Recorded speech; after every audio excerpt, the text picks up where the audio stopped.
Just before we actually play Tommy's piece, I thought I'd give you a couple more words about it. David mentioned that Tommy Nicholson is a very talented young man in many, many ways, and he has already contributed much to music making in the Fredericton area.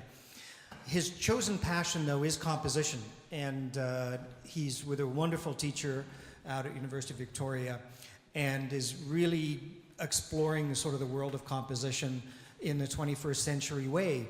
And as David alluded to, his language is not the traditional language of the Mozarts and the Beethovens. And one of the things he's exploring in this piece we're going to play is what's called just intonation. And for you physicists in the room, you may know something about that. But what it was actually before we actually embarked upon what we call the equal temperament system, the way we tune a piano now, for instance. They actually were exploring different ways of actually putting notes together and what felt like a consonance and what felt like a dissonance. And just intonation was actually one of the systems that was used several hundred years ago now.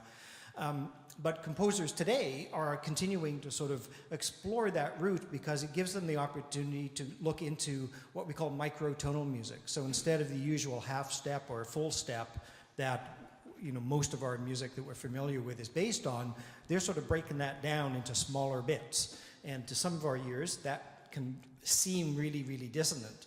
One of the things that, one of the techniques he's using here is to sort of interdisperse sections where the players actually get to move on their own when they have sort of a relative place to put a note, but they can decide exactly when to change. And they need to explore this idea of just intonation for a while. And that's interspersed with sections that are really almost like plain chant, going way, way back almost several thousand years now.